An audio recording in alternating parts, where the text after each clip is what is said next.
नमस्कार मु जितेंद्र आपण मानक स्वागत करुच्ची दैनिक न्यूज ओडिया चैनल को। तो आज सारा दिन कौन सब बछा बछा और टॉप न्यूज गुड़िक रही चलते संपूर्ण भिडियो रे जानि नबा।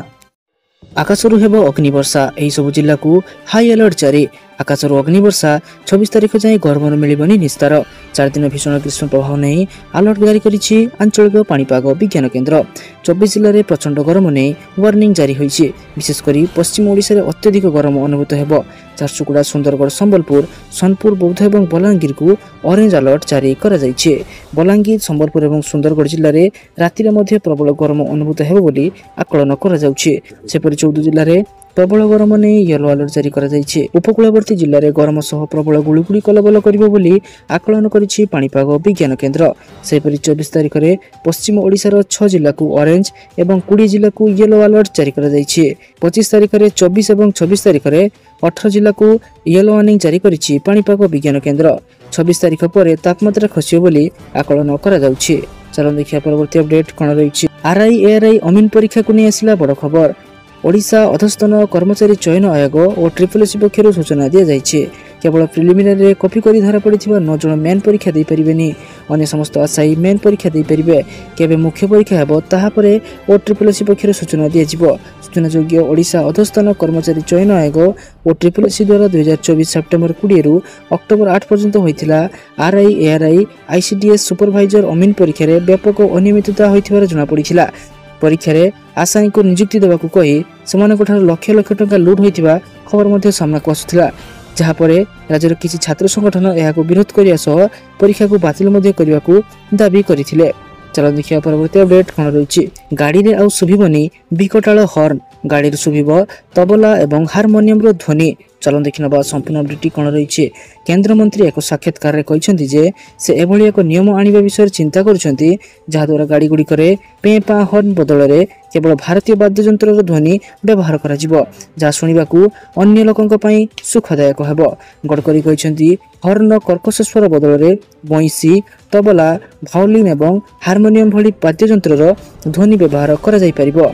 आम देश रे दिनकू दिन प्रदूषण वृद्धि पाइबार लागिछि।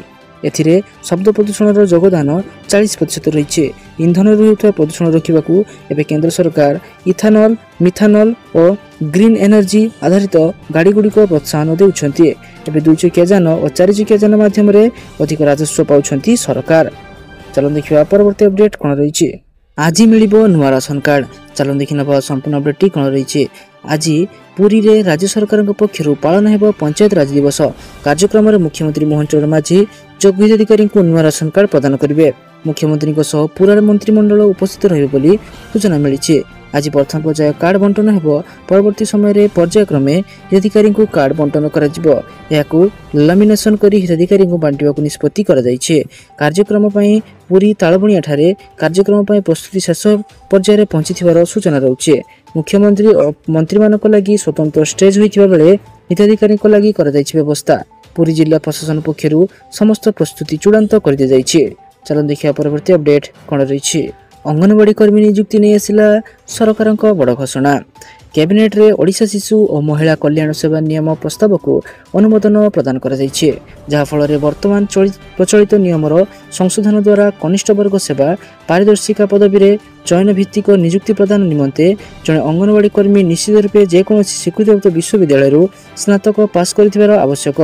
केवल ग्रेजुएशन पास करिथिबा पिला माने ही ए चाकरी पय आवेदन करि परिबे, किंतु यह पूर्व निर्धारित योग्यता अनुसार कार्य करि आसुथबा अंगनवाड़ी कर्मी क्षेत्र में लागू हेब नाही। उल्लेखयोग्य पूर्व ओडिशा शिशु और महिला कल्याण सेवा नियम 1998 अनुसार कनिष्ठ वर्ग सेवा पारदर्शिका पदवी रे चयन भित्तिक नियुक्ति निमंते जने अंगनवाड़ी कर्मी मैट्रिक पास करिथिबा आवश्यक हेउथिला। एबे यह परिवर्तन करा जाय ग्रेजुएशन कर दि जाइछे। एही पदक्षेप सेवा वितरण मान वृद्धि करिबा, शिशु और महिला कल्याण निमंते उद्दिष्ट योजना गुड़िकर सुपरिचालना करिबा तथा विभागर दक्षता को दृढ़ करने निमंते सहायक हो पारिबो बोली महिला एवं शिशु विकास विभाग पक्षरु सूचना दि जाइछे। चलो देखिया परवर्ती अपडेट कोन रहिछि। एही स्थान रे छुआ जन्म कले मिलिबो टंका। चलो देखिनबा संपूर्ण अपडेट कोन रहिछि। अमेरिकार जन्महार ह्रास पाउथिबारु पुणी थरे राजनीतिक वितर्कर विषय पलटि जाइछे। रिपोर्ट अनुसार गत किछि सप्ताह मध्य व्हाइट हाउस एवं ए दिगरे किछि चिंताधारा उपरे विचार करुछि।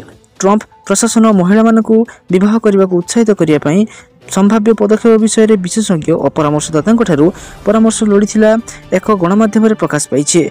यह समय घटुची जितेबाला ट्रंप को घनिष्ठ सहयोगी जेपरिक एलन मस्क एवं उपराष्ट्रपति जेडी भांस निरंतर अमेरिकीय मानक अधिक संतान जन्म करने को कहते। जो प्रस्ताव गुड़िक आसी किसी अत्यंत असाधारण धारणा रही।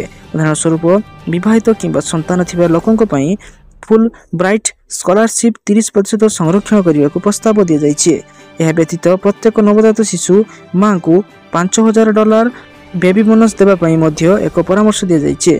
केवल एतिक नुहे महिला मानक ऋतुचक्र एवं प्रजनन स्वास्थ्य विषय में सचेतन करने शिक्षागत कार्यक्रम गुड़ी को सरकारी सहायता देवा विषय आलोचना कर। चलो देखिए परवर्ती अपडेट कौन रही। मिशन शक्ति को नहीं आसला बड़ खबर। मिशन शक्ति पुनर्गठन निश्चित होगा। किछि समय विलंब हो पारे किंतु गाँव में महिला माने मन बनाई नियंतु जे एसएचजी पुनर्गठन सुनिश्चित हेबो बोली कहछंती उपमुख्यमंत्री प्रभात परिड़ा। वर्तमान सुधा 15 लाख महिला लक्ष्यपूर्ति हो सारे।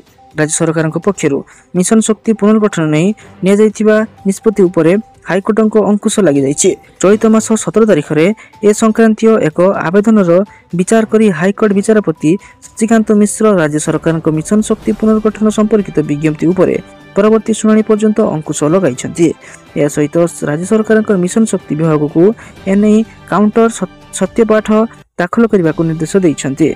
आसंता मे 15 तारिख में मामलार परवर्ती शुणाणी हेब। तो चलो देखिए परवर्ती अपडेट कौन रही। सुभद्रा योजना को नहीं बड़ खबर। सुभद्रा योजना को नहीं उपमुख्यमंत्री प्रभात परिड़ा एक बड़ घोषणा करते। एप्रिल 24 तारिख अर्थात आज राज्य में पंचायत राज दिवस पालन हो। यह अवसर में पुरी एक स्वतंत्र कार्यक्रम में सरकार सुभद्रा टंका योग्य हिताधिकारी अकाउंट को पठाइबे बोली उपमुख्यमंत्री प्रभात परिड़ा सूचना देते। योजनार 6ठ पर्याय अधीन योग्य हिताधिकारी माने 2टी किस्तिर 10,000 टंका पाइपर। यह आर्थिक सहायता राज्य सारा प्राय 1.7 लाख महिला उपकृत हेबो बोली आशा करा जाउछि।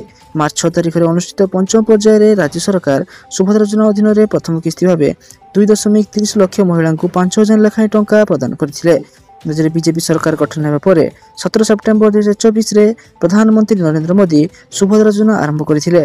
कही रखुछु जे सुभद्रा योजना अधीन राज्य सरकार योग्य महिला बैंक अकाउंट रे वर्ष को 2 थर 5,000 और 5,000 टंका लेखाएं प्रदान करथियांती।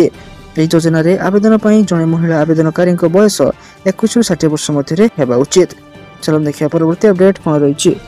आयुष्मान कार्ड को नहीं आसला बड़ खबर। सूची में नहीं अनेक जटिल रोगर चिकित्सा। चलो देखि नबा संपूर्ण अपडेट कौन रही। बीएसकेवाई तुलना में आयुष्मान भारत चिकित्सा पैकेज 30% ରୁ 60% कम रखा जाइए।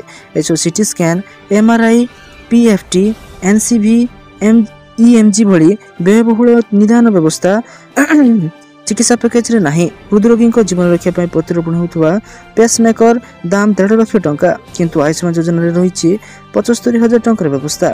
सेपरी कोर्डियोटोग्राफी सीटीजी मेरुदंड चिकित्सा मस्तिष्क रोग किडनी रोग स्नायु रोग विभिन्न प्रकार अस्त्रोपचार भली गुरुतर मामला रे चिकित्सा खर्च बहुत कम रखा जाइए। अनेक जटिल रोग को चिकित्सा पैकेज रु संपूर्ण बाद दि जाइए। All Odisha private medical establishment forum संपादक डाक्तर इंद्रमणि जेना कहते बीएसकेवाई रे चिकित्सा पैकेज बहुत भल थिबा सत्त्वे वर्धित खर्च हेतु से अनुन्य 30% वृद्धि करने आम सरकार निकट दाबी करूँ किंतु आयुष्मान लागू होगा पर बढ़िया बदल में पैकेज खर्च 10 वर्ष तल को चली जाइए। अनेक व्ययबहुल चिकित्सा को एथि बाद दि जाइए। कौन रोगर चिकित्सा खर्च बढ़ी ना बर कमे दि जाइए। एते कम खर्च रे रोगी चिकित्सा करने संभव नुहे। चलो देखिए परवर्ती अपडेट कौन रही। उपमुख्यमंत्री बड़ घोषणा बिल पैठ कर भी कटा हेबनी विद्युत। चलो देखि नबा संपूर्ण अपडेट कौन रही। गणमाध्यम को प्रतिक्रिया दी उपमुख्यमंत्री कहते राज्य में विद्युत काट हेब ना। ग्रीष्म प्रवाह समय कहार मध्य विद्युत काट कर उपभोक्ता बकेया बिल प्रदान कर लाइन कटा किंतु उपभोक्ता को बकेया बिल पैठ करने को पड़ो। पूर्व मध्य विधानसभा समय कहते बिल दे नथिले भी जून पर्यंत लोक विद्युत काट हेब ना। कालबैशाखी जो कौन स्थान जदि विद्युत काट होउछि तो तुरंत काम करदेवा कहुछि। पूर्व तुलन में विद्युत जोगाण ठीक ठाक कर जो सब स्थान में विद्युत काम चलुछि पूर्व लोक मानक जणाई दि जाउछि केते समय पई एवं केउ कारणरू विद्युत काट हेउछि से कथा मध्ये जणाई दि जाउछि। विद्युत सेवा ब्याहत हेउथिला मध्ये तुरंत समाधान करा जाउछि। सरकार केबे हेले जानी पावर काट करंती नाही कारण एथरु सरकार को राजस्व मिलुछि बोली उपमुख्यमंत्री कहिसंती। तो सारा दिन एपरि बछा बछा और गुरुत्वपूर्ण खबर जानिया पई आम चैनल को सब्सक्राइब कर रखंतु और आ वीडियो गोटे लाइक कर दियंतु। धन्यवाद।